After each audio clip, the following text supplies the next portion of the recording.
I'm Dr. Yvonne Cason, the president of Spiritual Awakenings International. Hello, everyone. We are delighted at Spiritual Awakenings International to host live online events every month featuring speakers sharing their spiritual awakening stories and spiritually transformative experiences of all kinds. We are undergoing a great spiritual awakening on the planet right now. And we at SAI are really proud to promote and support spiritual awakenings in a multi-faith format, welcoming peace-loving speakers of diverse spiritual traditions from around the world.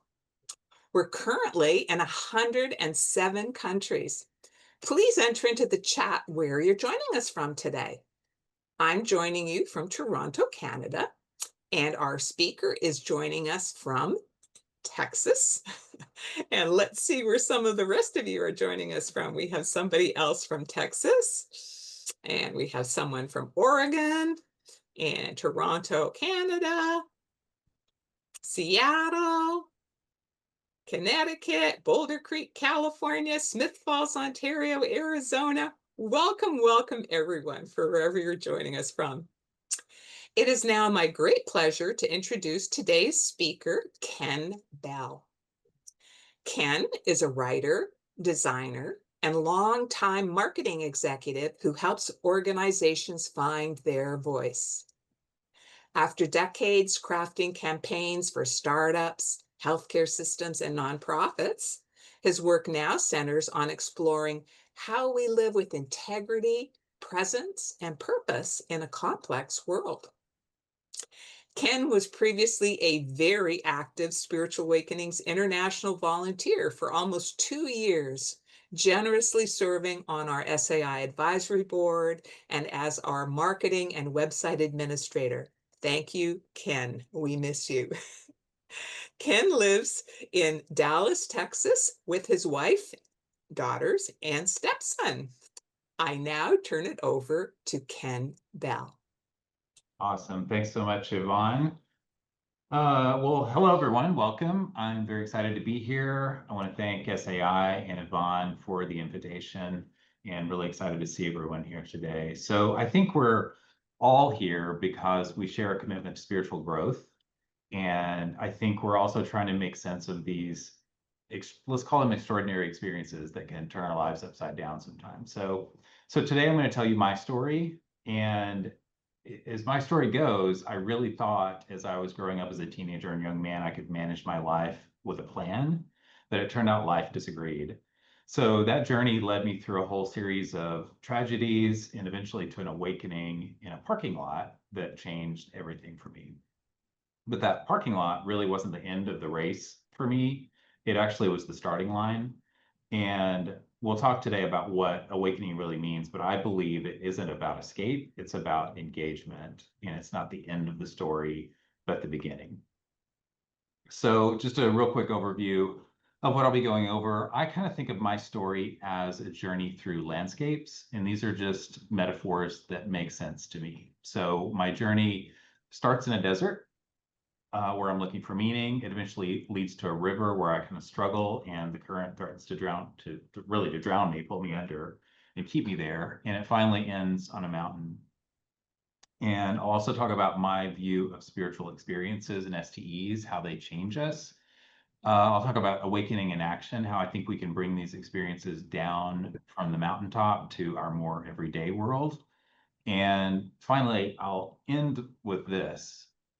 Awakening is not the end of the story, it's really the beginning, because awakening isn't about one person, it's a gift for the whole world we share. So first, a little bit of background. So I grew up in a small town in the desert.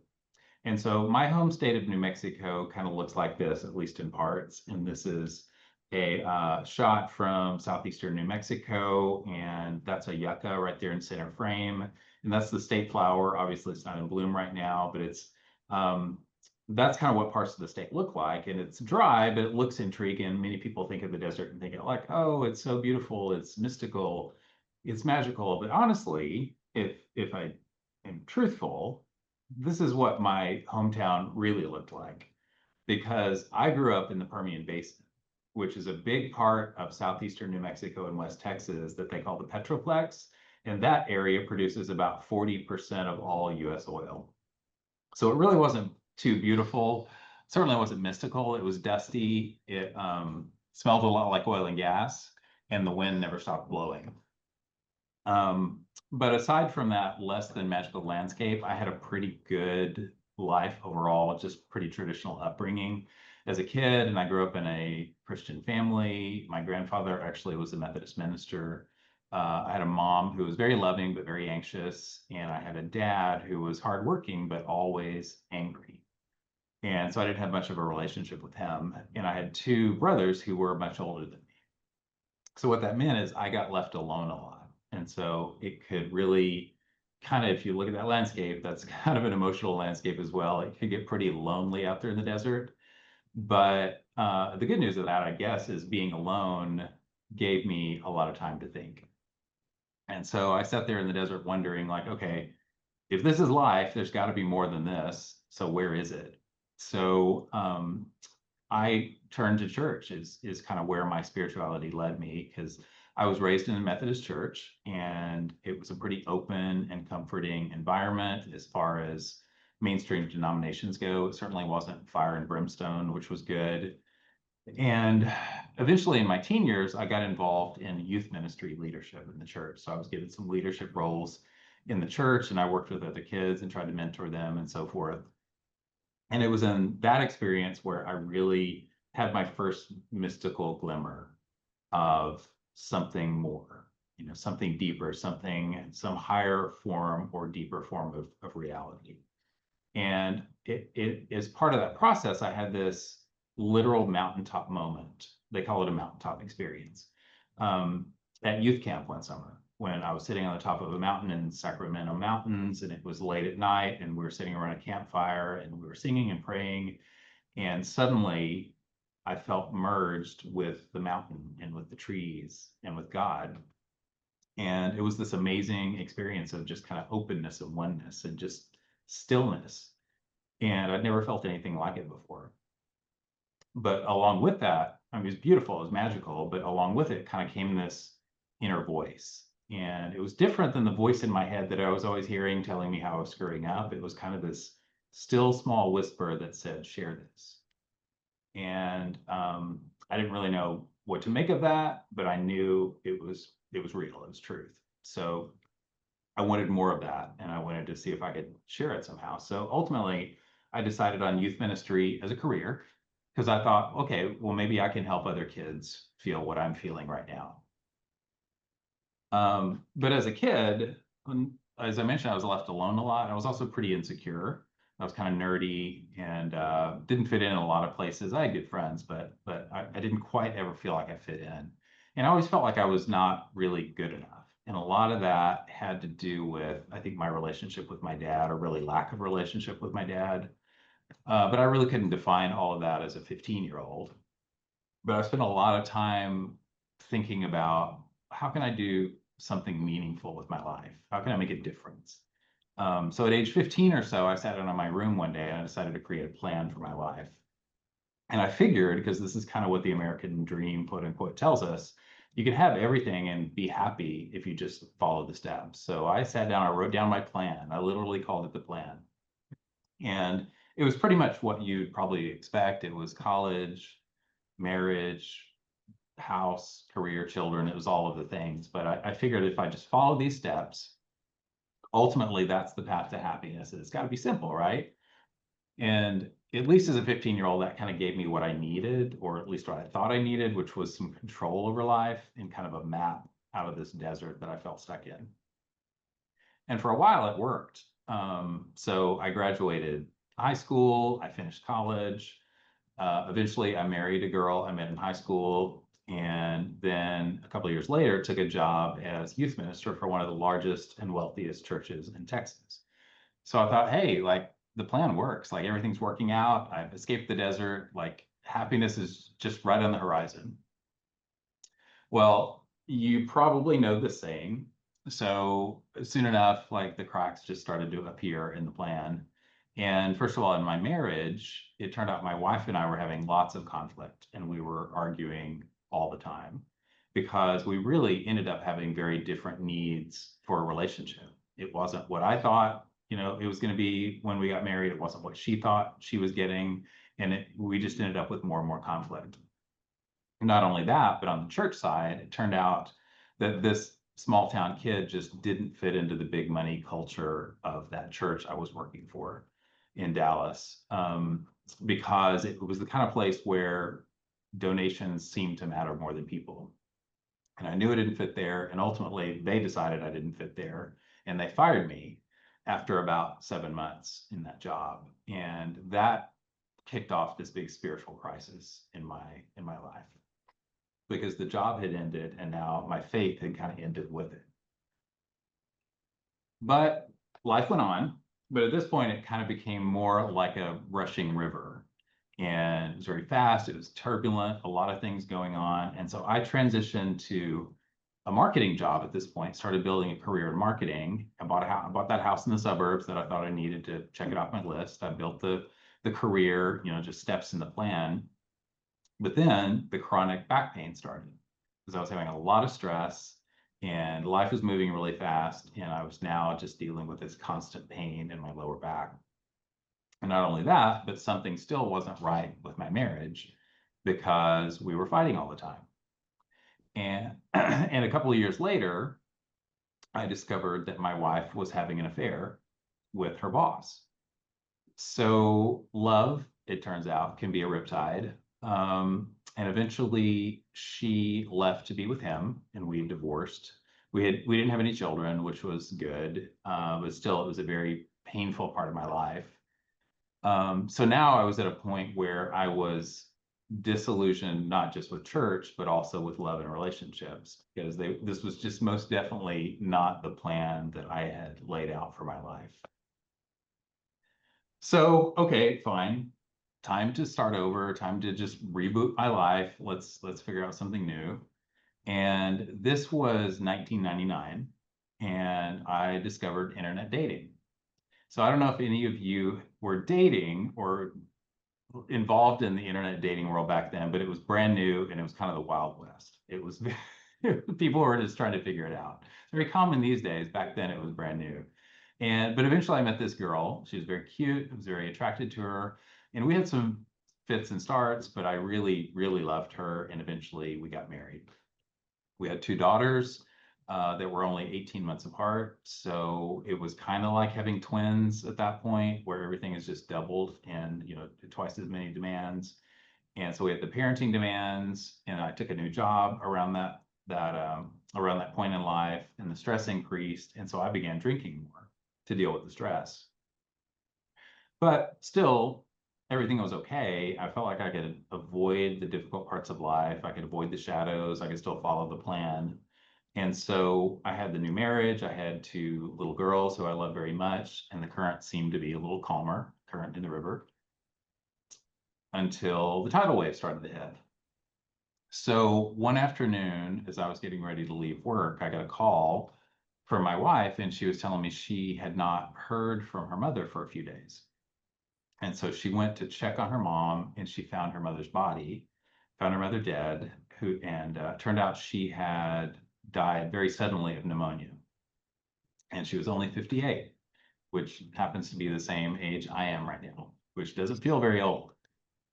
Um, so now my wife and her sister, her only sibling, were really struggling with grief, just shock grief, when something like that happens to a family. And meanwhile, my chronic back pain was continuing. I was taking daily medication for that. I was traveling a lot for work. Right around this time, not too far after that, was when my dad was diagnosed with cancer very suddenly. And he hadn't even known he was sick, but suddenly he had cancer, and he ended up dying within a month of his diagnosis. So, so that added to the stress and the pain and and the grief. And then, of course, my mom had suddenly lost my dad, and she began suffering with dementia. There had been little glimmers of it, but we didn't know it was going to get as bad as it did. And then she ended up moving in with us. Um, and I'd really kind of hoped that having mom there would be an extra set of hands who could help, because our girls, I think, were 4 and 2 at the time, and we hoped she could provide some help. But it really was kind of more like, now we have a third child that we have to take care of. So that was even more stress that was happening in life. And then one very cold January day, my wife's sister, again, her only sibling, mysteriously drove into a pond and drowned, which was quite a shock for the entire family and everyone who knew her. So we were dealing with that and dealing with that, trying to make sense of what had happened and deal with the funeral and all that. But then within a few weeks of the sister's death, her partner hanged herself in despair. So it was a lot in a very short period of time. And the fallout, I would say, was significant. So my wife had spiraled into a pretty dark place. She was struggling with grief and shock and trauma. She had lost her mom and now her sister, and she had only had her father, her dad left in her immediate family. And then I was struggling too, because now I was drinking too much, I was working too much, just trying to manage it all and be a dad at the same time. And eventually, my wife just kind of collapsed into grief for a period, and she really, really struggled. And we struggled in our relationship as a result of that. And ultimately, what happened was my wife decided the only way that she could heal was to rebuild her life, and she had to do that on her own, meaning that we had to separate. So we separated, and I continued to battle with anger, with alcohol, with depression, shock, trauma, like all the things. It was just, like I said, it was a lot. So suddenly my life was in chaos, and everything felt out of control. And I could barely keep up with my work demands, much less being a parent, much less trying to manage dealing with the grief and all the changes in the family and everything everyone needed.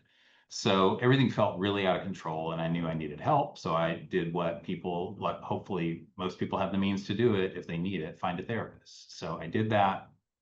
It was really the last thing I wanted to do, because I didn't want to sit on a couch and unload my life in front of a stranger, but I knew I needed help.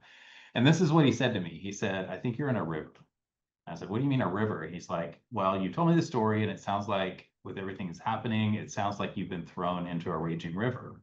And I said, "But I'm doing all these things to deal with it. I'm trying to manage job and being a good dad, and I'm trying to work out every day, and I'm trying to journal and do all the things." And he's like, "Yeah, that's all great, but it sounds like you're fighting the current instead of working with it." So he said, "Like it or not, you're going to have to swim to the other side."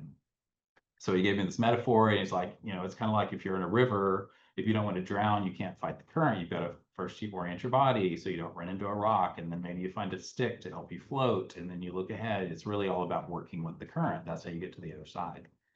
So I thought, okay, well, that makes sense. So maybe I can get a handle in my life and just kind of work through this a little at a time. So I set about trying to figure out how to get to the other side of that river. Well, as I mentioned, my wife had moved out, and I was, in spite of the therapy, which was helpful, I still wasn't doing a lot of healthy things. For one thing, I was still drinking a lot. But on her first weekend away, and my wife's first weekend away, she had the girls with her, and she had moved into an apartment a couple of miles from our house. And I got a call from her really early on a Saturday, or excuse me, on a Sunday morning. And I was hungover, a little hazy and foggy, and I couldn't quite understand what she was saying. And all I could really make out was two words: she fell. It was just two words, but I could hear the panic in her voice. And what I finally understood that she was telling me was that our oldest daughter, age 4, had just fallen out of the 5th-story window of my wife's new apartment. So I rushed to the apartment. I ran every single red light to get there. And our daughter was airlifted to Children's Hospital in Dallas. And I was able to ride the helicopter with her, with the EMTs trying to take care of her and keep her alive. And I was told, don't do anything to interfere with this work. Don't interfere with the pilot. Don't try to talk to the EMTs. Don't try to talk to your daughter. Sit there and face forward. And so I was sitting there, and all I could do was pray.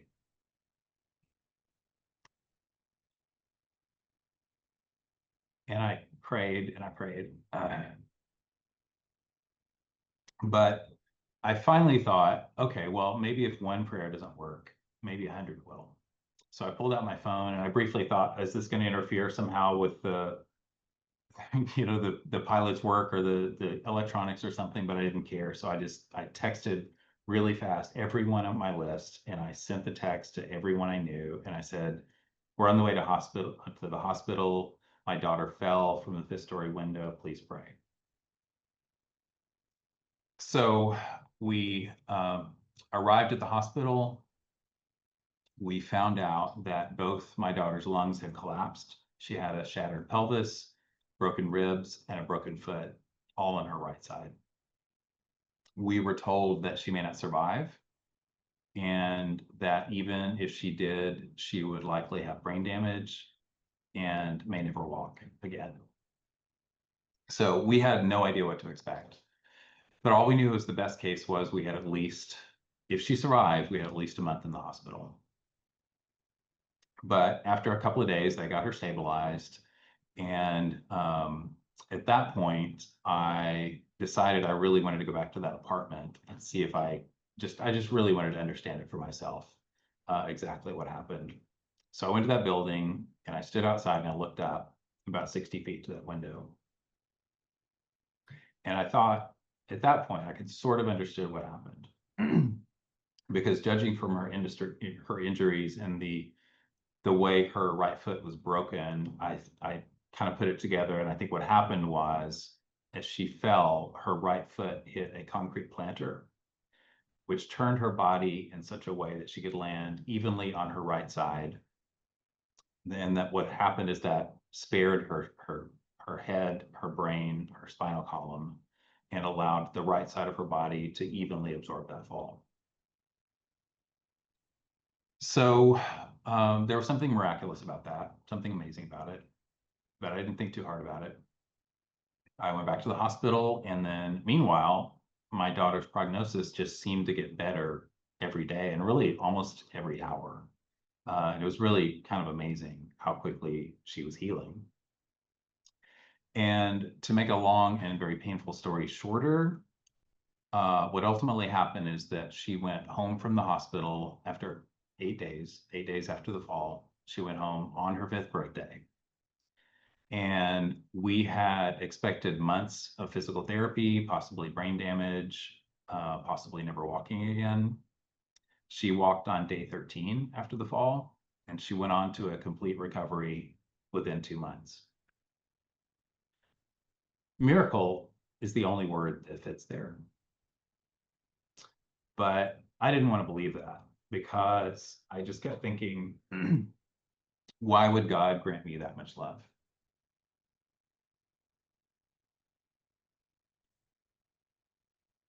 Because it turned out that a miracle outside couldn't erase the storm inside. And this is not a photo of me, but it might as well have been, because I was experiencing the dark night of the soul.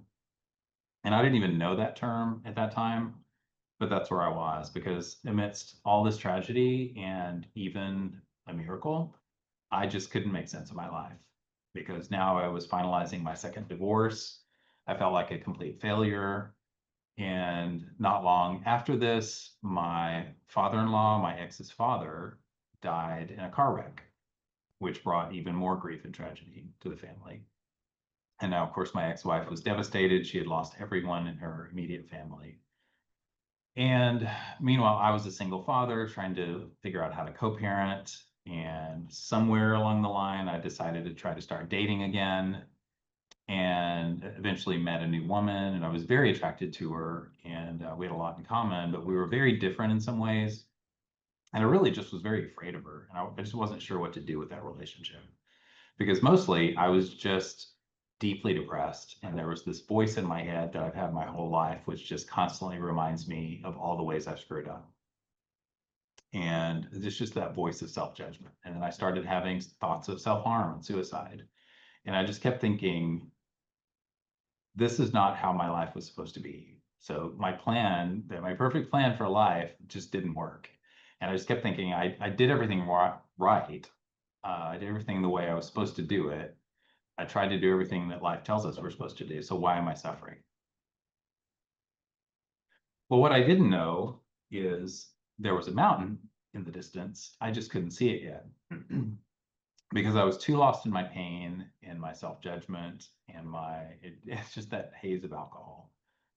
Um, and so I was really, really, really struggling. But one weekend, when I didn't have my daughters with me, I decided to go to church. And I really hadn't been going to church much these days, but for whatever reason, I dragged myself there. And I took a seat in the back, and the pastor who was speaking that morning was my least favorite. He was just kind of boring. He was always talking about his dog and things that didn't really have any relevance to my life. And his sermon, I remember his sermon was about faith, like the most generic of topics. Like he's just talking about faith.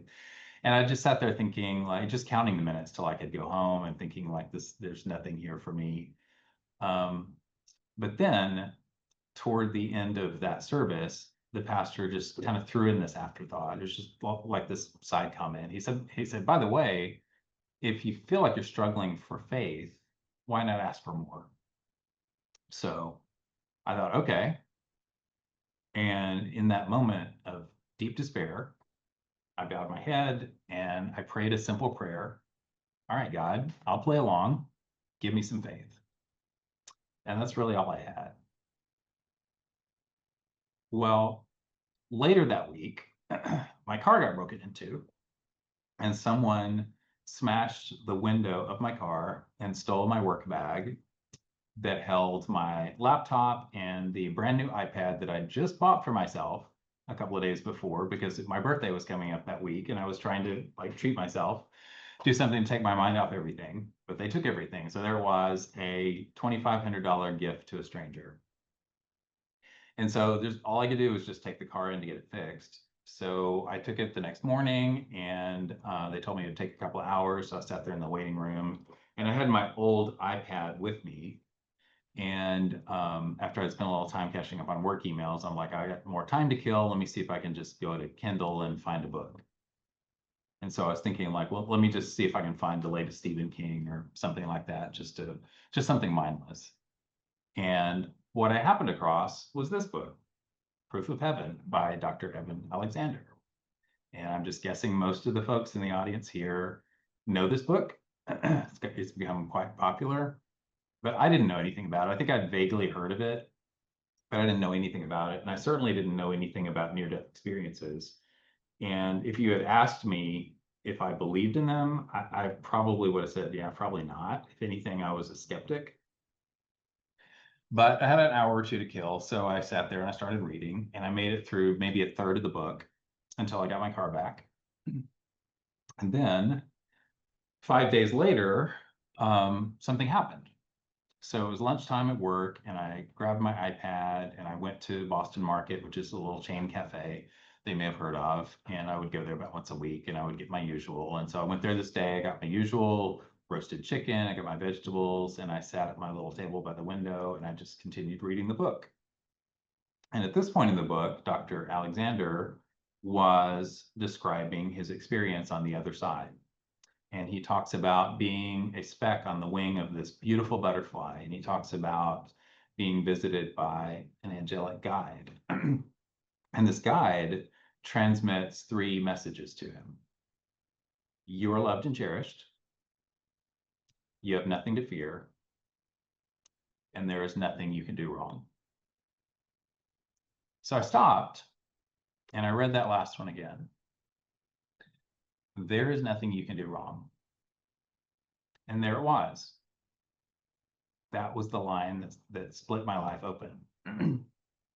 And I don't know how to describe this, but it really was like a Zen koan because it completely stopped in my mind. It stopped that voice in my head that was always talking. And so I sat there and I put my fork down and I thought about that line again, there's nothing you can do wrong. And then I found my mind just being completely flooded with these questions. And I sat there thinking, like, what is this message of unconditional love? Because this is different than anything I'd ever believed about God or why we're here. It's certainly not what I'd been taught in church. And so I took the last bite of food, I gathered my trash, picked up my iPad, threw my trash away, and then I stepped out the door of that restaurant and into a brand new universe. And outside that restaurant was just a parking lot, but it really was so much more than a parking lot. In fact, it was everything because suddenly I was waking up. And standing in that parking lot, I was hit by a massive tidal wave of love and bliss. And I just felt that everything around me was completely alive with energy. And it seemed like colors were brighter, sounds were sharper. There was just this hum and vibrance and vibration and everything around me. And in some way, I could just practically see the energy that was connecting everything, just the leaves on the trees and the trees with the other trees and the cars in the parking lot and the people going in and out of that restaurant. And I'm kind of describing this in sensory terms because I don't know how else to put it, but what was really happening, I knew somehow was beneath our five senses because the world outside didn't change. I did. And it's so hard to put in words, but I knew that what I was really experiencing was true reality. This is the way things really are. And I just could see and feel that everything was saturated with meaning and perfection. And I was completely overwhelmed and just stunned. And I felt just this complete understanding of truth in that minute because I knew somehow that the universe is built on unconditional love and that despite all the doubts I had, I'm worthy of that love. And so when I finally gained control over my body again, I got in my car and I sat there and I sobbed for probably 10 minutes. And finally, I rubbed my eyes and I looked out the window at the door of that restaurant, and I thought, holy crap, what was in that chicken? Because there really was no explanation for what just happened to me. Even to this day, 12 years later, I still feel it. But eventually, I remembered that it was a Tuesday and I was expected back at work. So I started the car, drove back to the office, and I just sat there for the rest of the day, staring out the window of my office at the trees and realizing that somehow there is a perfect plan and there was really nothing I had to strive for in order to be loved. And there was also something in that message and that feeling that came to me as an inner knowing. And it was really this message that you knew this, you already knew this, you just forgot it. And so what followed was probably about 10 days of just pure bliss, where I just knew that there was nothing wrong in the universe and everything around me was holy and beautiful, and even insects, like everything just felt magical and holy. And I couldn't look in my daughter's eyes without crying.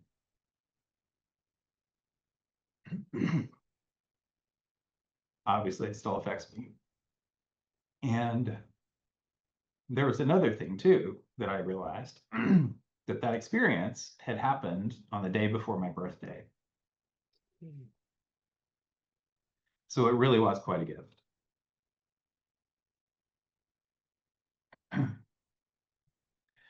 So after about 10 days, as these things go, the bliss started to fade away. And I something in me had known that was going to happen because nothing that's perfect can ever last forever. And it was kind of devastating to know that it was like washing out like a slow tide. But as that happened, I realized that something was left behind, and that was this deep hunger for learning and understanding and putting some context around what had happened to me. And so I started reading everything I could get my hands on, especially about consciousness. And I started to just learn some new things and just build a framework for how this somehow made sense. And at least I was able to put some language to it. So I learned that these experiences are called spiritually transformative experiences, or STEs. They're called mystical experiences, or kensho, or satori, or awakenings. There's all these different terms for them. But what I understood was lots of people are having them. And not only that, I realized that I was changing too, because suddenly I felt more loving and open and empathetic and giving and less materialistic. And I felt like all of these changes, suddenly all these gears that I didn't even know were in me were turning. And what I didn't know at that time was that my integration had begun. And it felt kind of like climbing a mountain because there were lots of steps to it and it wasn't easy. But I'd always loved mountains and I've climbed a lot of them. And so I began making changes in my life. And one thing I did immediately is I stopped watching news, and that cut out that voice of negativity. I started meditating, and maybe a year or so after that experience, I actually met Evan Alexander at a conference. And one of the most helpful things to me was I started writing a lot. And ultimately, I wrote a whole memoir about my spiritual journey and my spiritual experience over the course of about 7 years. And it was clear that the hard work of this new journey had begun, and it was really a process of discovering who I was from a higher perspective. And that journey really had just begun because I was now understanding the awakening wasn't the end, it was really the beginning. And so I could see that mountaintop out in the distance, and I knew it was time to start climbing.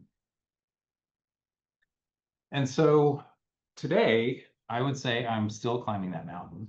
And so this is a shot of Mount Quandary near Breckenridge, Colorado, that my wife and I climbed a few years ago. And that's not me. That's actually believe it or not, a 70-year-old man who lapped us. We were struggling up there. Obviously, we're past tree line. There's no air up there. This guy just zoomed right past us.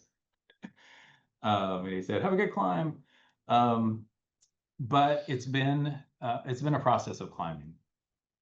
And I feel like what has changed for me is I've become more present as a father, as a friend, as a partner, as an employee.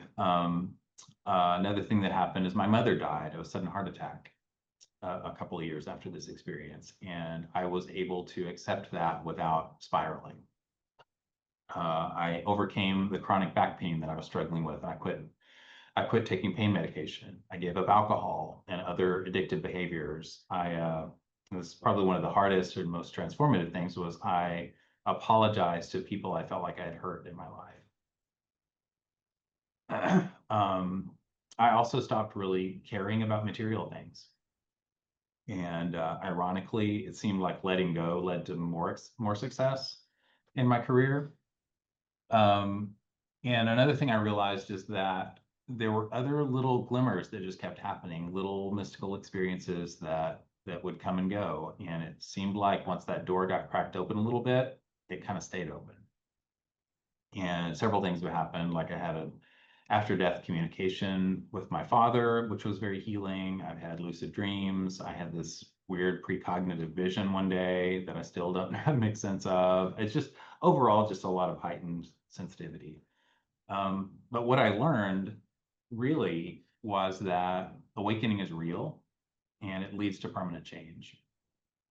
I also learned I can't control my life with a plan, obviously. I learned that suffering leads to growth, and maybe that's the most important lesson. And I've learned that I need to focus on embracing the shadows in life. And I also learned, remember that little phrase I read from the book, there is nothing you can do wrong. I learned what that really meant. And what it really meant was that my mistakes don't define me. They're really more like stepping stones to spiritual growth. And I guess I also learned that the journey is a long one and it's not, it's something you take every day. And so you probably can't tell in this image, but like there's a path that goes up to the peak of Quandary, and way up there, it's not nearly as close as it looks. There are tiny little dots, and those are climbers, those are hikers miles ahead of me. And so it's a process. The journey is a long one. Another thing that changed for me, I married that woman that my head told me I should be afraid of. In fact, I proposed to her at the top of a mountain in Colorado. And this is Linda, and it's one of the smartest decisions I've ever made in my life. So when I tell this story, I don't know if you can tell this, but I'm an introvert and I don't like public speaking, first of all. And even more than that, I don't like talking about myself. But I think these stories are important. And I think we're here because we need to hear them. And I always worry that this story in some way sounds self-congratulatory, like there's something special about me, but there really isn't. Because I would say the story isn't really even about me, because I think awakening is about all of us. Because what I learned in all that exploration that I was doing and reading all these books is that STEs are really much more common than people think. It's just that nobody ever talks about them. But I think that's why we're here, is to learn more and to understand and share. And so, for example, one of the things I found out is that there was a Gallup survey several years ago that said 41% of Americans have had a spiritual experience that changed them permanently. And there was another study that estimated that 5% of the adult population worldwide has had a near-death experience worldwide. And so if you do the math on that, that's 200 million people. And I suspect actually those numbers are underreported because, again, people don't often talk about these things. So what's on this slide here is just my attempt to map STEs on a spectrum. And so this, again, this is just my opinion. This is just my view of it. Your mileage may vary, but I put several examples on here of things that have happened to me and other people I know. And so it starts at the left with the more subtle and everyday things like meaningful coincidences, little glimmers, like little winks from the universe or intuitive insights. You might have a symbolic dream, moments of awe. I love those. You might have a feeling of an unseen presence or a guide. And then toward the middle, we have the more deepening and transformational things like, like peak experiences that Maslow talked about. You have meditative states of stillness and bliss, out-of-body experiences, after-death communications, psychedelic experiences, which can show you amazing glimmers of the universe. And then to the right, we have the more radical and life-altering experiences where, like I would put mine in the spontaneous mystical experience category, but then people have Kundalini awakenings, they have near-death experiences. So really, this is just kind of a visual way for me to help myself understand how these things work together, but I see them on a continuum. And these things may overlap, they may come simultaneously, they frequently do. But I guess my point here is that anything on this list can transform you. Anything from a tiny coincidence that causes a little shift to something extremely dramatic like a near-death experience. Like all of these things can change your life. Because like I said, these experiences are common, but they're not discussed very much. And that's ironic because they lead to permanent change. And people like me, when these happen, they become more loving and open and giving and less materialistic. And so I started thinking as I was doing my own work, like what do all these things have in common? Well, they're all altered states of consciousness to some degree or another, in which the thinking mind lets go, the ego fades away, and the door cracks open. And when that happens, reality is never the same again. because what I've learned is that STEs really generate a more direct perception of the interconnectedness or oneness of everything. And when these happen, time kind of fades away, it doesn't matter as much, and you get this overwhelming feeling of love and awe and a conviction that there is something deeper. And when these things happen, they leave the experiencer transformed. And I think the key word there is transformed. And as I've worked through my own integration, I had to stop and ask myself, what good is being transformed? Because if STEs permanently change us, why? I mean, really, why? What good is that if it's just one person? And it took me a few years to learn this after my own experience, but what I finally discovered is that being awake isn't the end, it's really the beginning. And a couple of years ago, a friend of mine challenged me, and he said, the problem with you spiritual people and people who have NDEs is that once you've had your experience, you just want to stay in your bliss. And so he said to me, how are you going to make your experience count? And I realized he was right, because I think the real danger is getting lost in the love and light. And so if I go back to my Christian upbringing, Jesus said, don't hide your light under a bushel. And so my experience taught me that awakening isn't the destination. It's active, it's not passive, and it's an invitation to transform the world. Because I think being awake, if that's what we want to call this, what it really means is we have to act. And we have to bring that love and change to the world.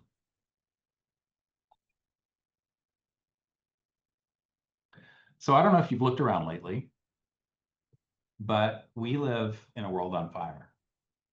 And from what I can tell, it's getting hotter every single day.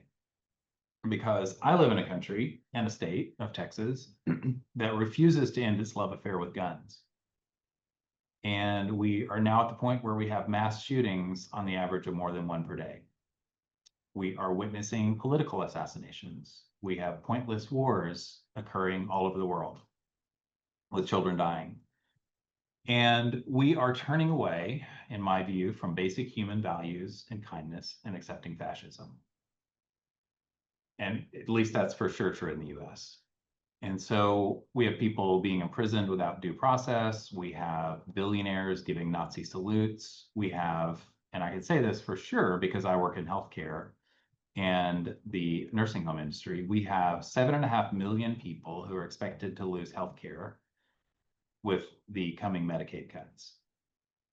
And now we're told, or at least I've heard it from many sources, that compassion is for the weak and empathy is a bad word. It's just something made up by New Agers.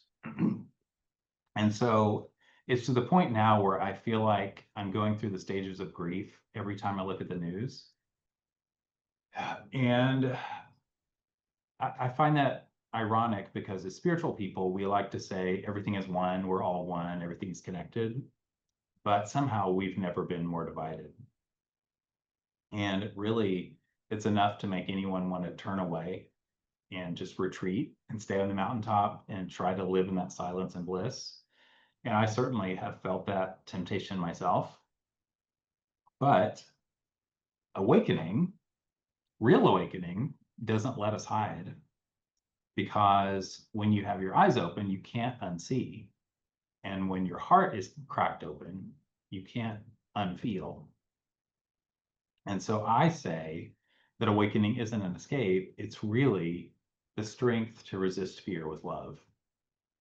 And more than ever, the world needs people who will do that, who will live awake and spread that. Because I think fear and hatred don't win by being stronger. They really win when the rest of us stay quiet. So if awakening means anything, it's this: we have to live our values out loud, because awakening isn't a retreat, it's resistance.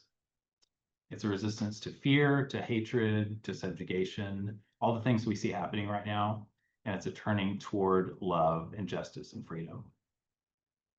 So what does that look like? Well, I think it looks like the things on this slide. And so every day, personally, I now try to actively ignore my anger and turn away from it and find ways to contribute to positive transformation. And this is what I think that looks like. So I think it means living awake in your daily life. It means gathering in communities of people who have similar views and are looking for ways to create positive change. I think it means noticing fear and division without letting it overtake you. I think it means responding with courage and compassion, because ultimately awakening means engagement. I think it means speaking truth with compassion, which includes resisting dehumanization and separation of people and facing that with love. It means sharing your story, because I think that's what we're here trying to learn about, is what do these stories mean and how do they show us a better path in a higher calling. And it means using your voice and speaking up, because silence is the same as complicity. And when we speak that truth, it breaks those cycles of fear. And maybe more than anything, it means giving back with your time and your presence. It means protesting where harm is happening. It means donating time and money and energy to just causes. And it means serving in consistently small or even larger ways, because all of those little things are ripples that eventually become waves. So what I do, this is me personally, this is how I've chosen to react, is I go to protests now. And I never thought I would be in my 50s and having to go to protest and fight for the democracy that I was promised as a child, but here we are. I'm also donating to causes I believe in.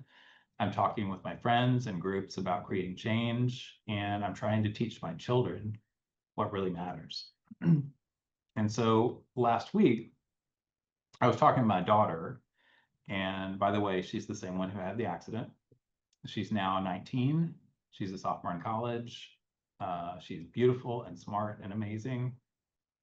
And I'm so lucky to be her dad. But she is studying political science. And she was telling me that she feels hopeless sometimes, and she's having conflict with her friends about things like politics, and she's trying to figure out how she can make a difference. So I don't have any great answers. I wish I had an easy solution, but I don't. But what I told her is, babe, don't let them steal your joy and your passion, because that is how tyranny keeps you small, because they want to keep you in fear. I said, you really have to live out loud, and you have to do the right thing just because it's the right thing to do. And that means using your voice and your actions and acting in love. And that's how you make a difference. So I guess what I'm trying to say here is that awakening is not retreat, it's resistance to fear and hatred, and it's a turning toward love and justice and freedom.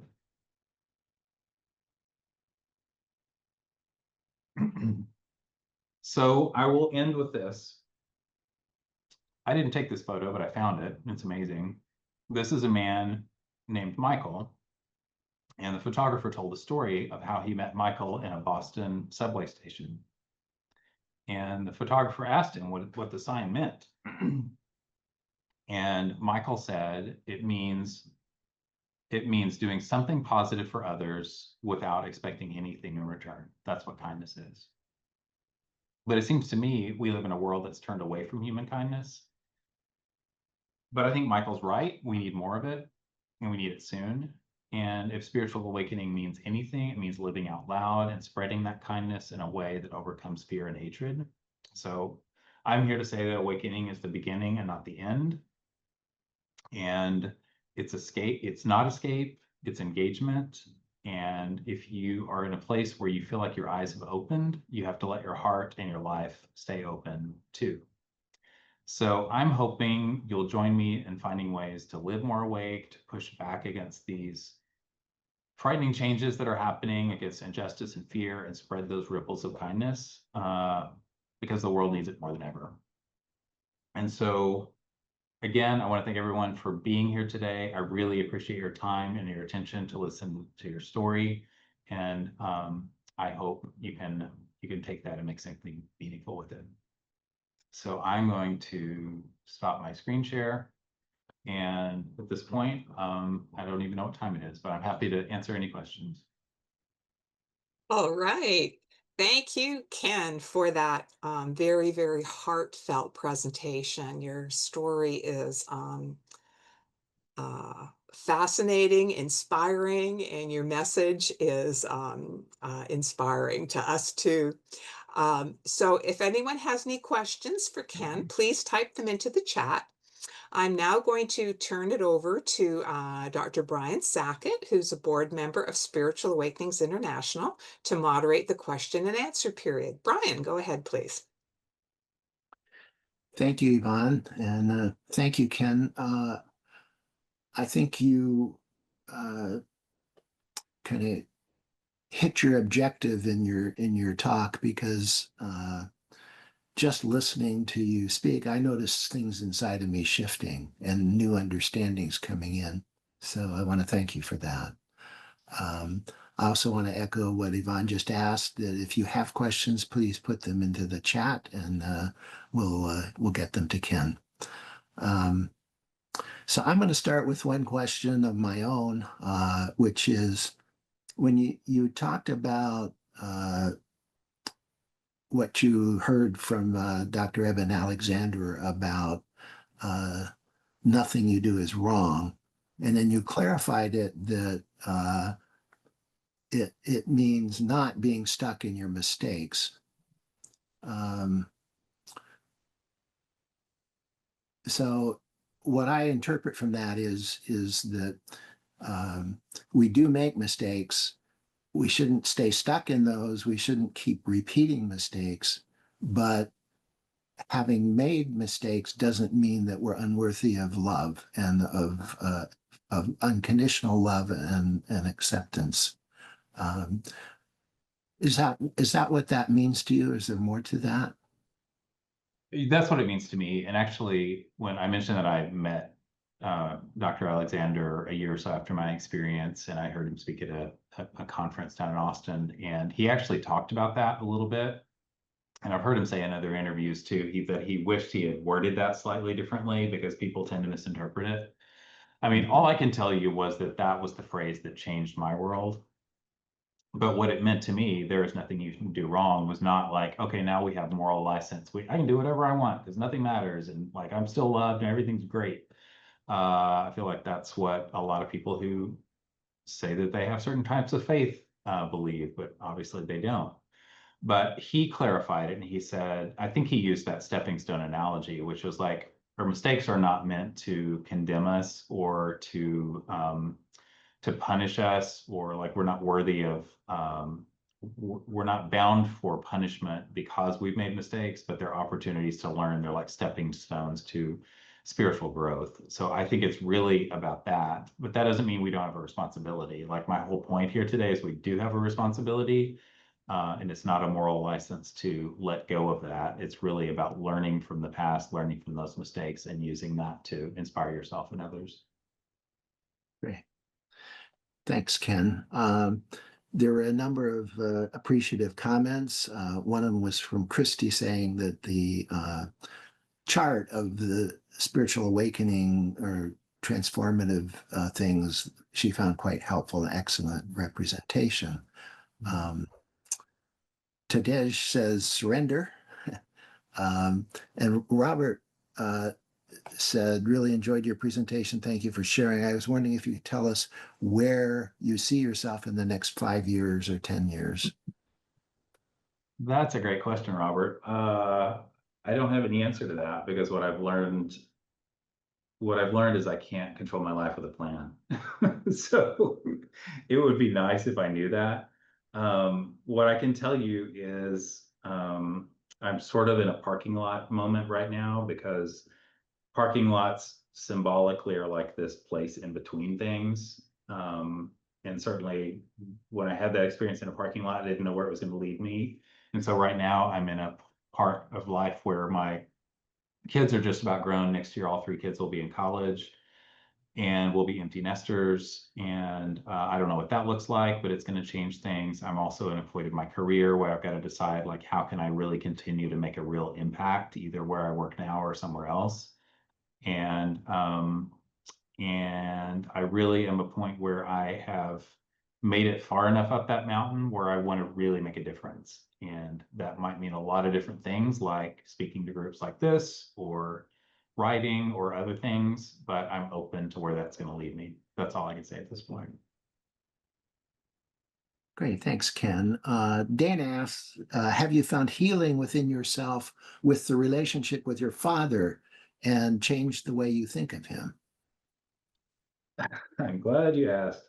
Yeah, in fact, that's been one of the most transformative things in my whole life. And we don't have time here for me to tell you all the stories of the broken relationship between me and my dad, but I didn't like him or respect him. In fact, I was terrified of him for most of my life.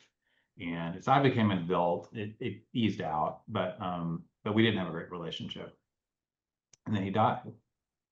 But I spent about 2 years after his death demystifying my dad. And what I discovered was going through all of his stuff, and he never threw anything out. He had done a lot of writing, and I could tell that he had done a number of things to work on himself, including seeing a psychologist.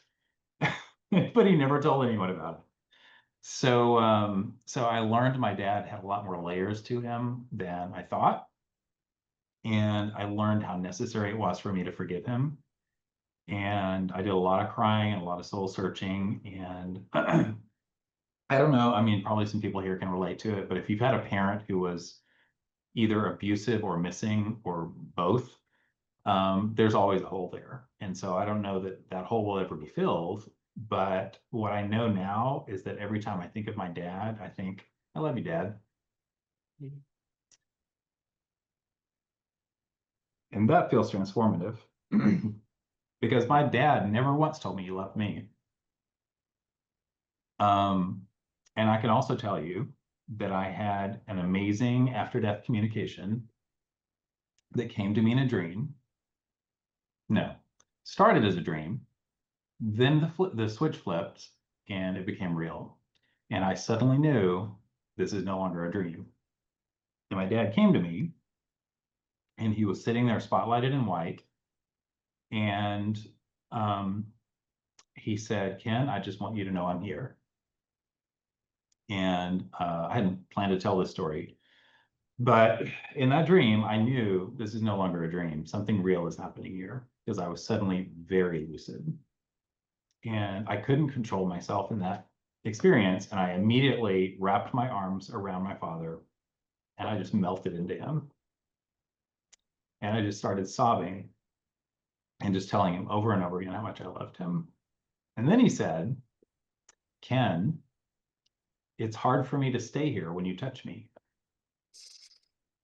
I was like, okay. So I stepped back and I looked at him, and he was 79 when he died, but in that experience, he was probably about 35. And he had this much longer and more flowing hair, like longer than he ever would have let himself have in life because he was way too buttoned up. And he said, I just want you to know I'm here and I'll see you soon. So I don't know how you get more healing than that, but I think that's what I needed.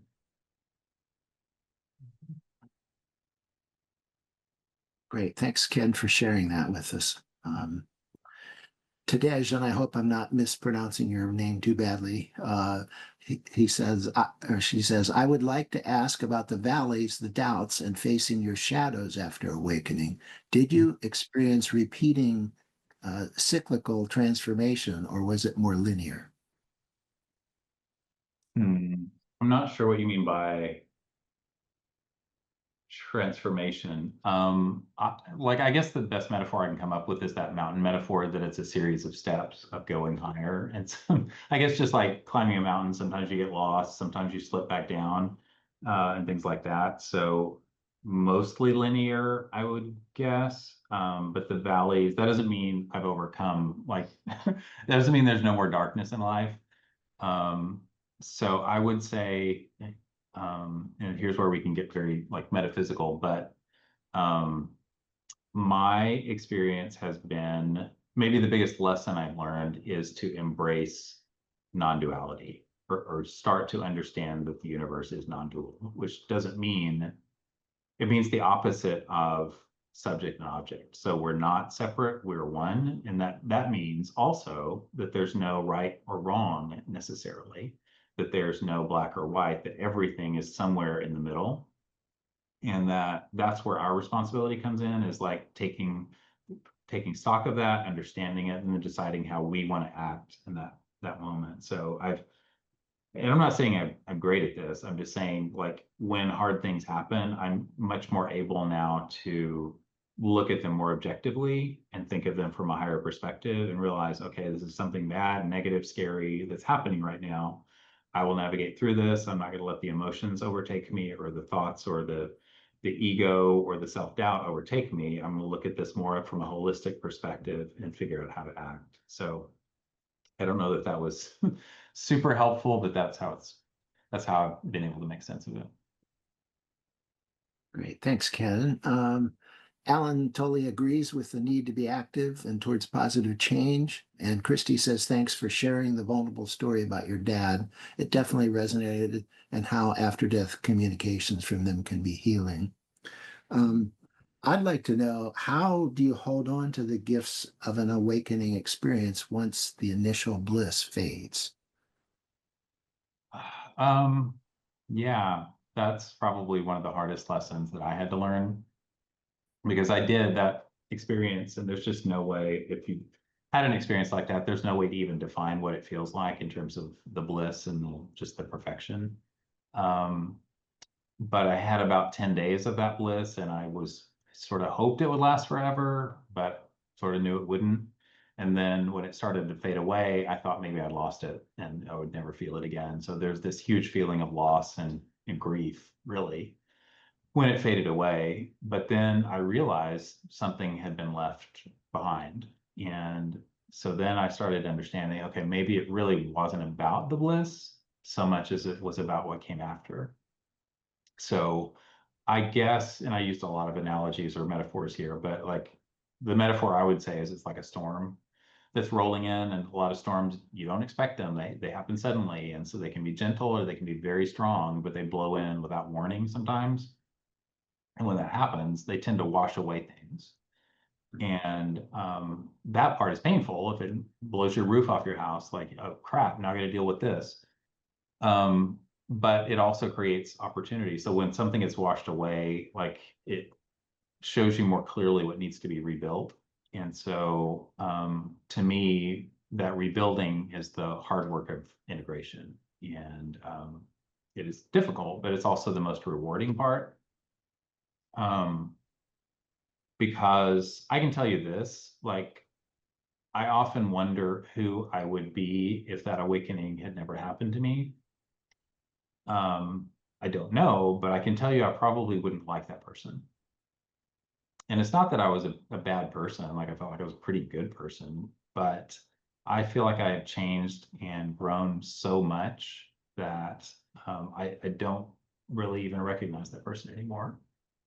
So I guess I would say, like, the bliss itself isn't the gift. It's just what gets your attention. And the gifts are what you give yourself afterward. Thank you. Good answer, Ken. So we have time for one more question. How can spiritually awake people engage with injustice without burning out or getting lost in anger? Yeah, that's a good question. I think about it probably every day. I I don't have an easy answer. There's not an easy answer, but I think what I can say is that the rage, the anger shows you when something is wrong, so it's there for a reason, but rage burns out really fast.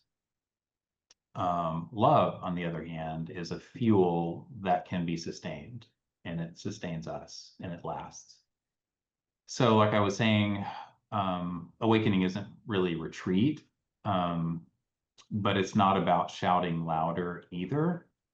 It's more about being consistent and showing up in ways that make sense and ways that can overcome the fear and hatred. And that's doing it with love. It's doing it through protest, through donations, through having difficult conversations.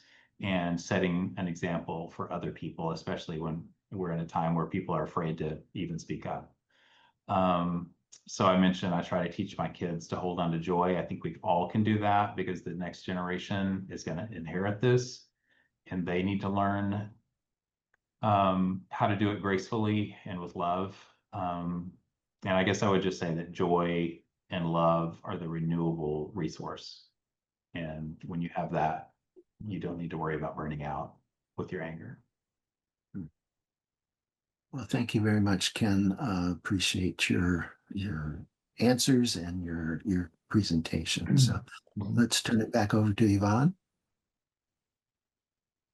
Thank you, Brian. Thank you, Ken, for a fabulous presentation. And I really love your closing statement about joy and love being the renewable resource, the eternally renewable resource, because eternally get refreshed and renewed from the higher power in our prayer and meditation. So let's all be beacons of love and joy. Thank you, Ken.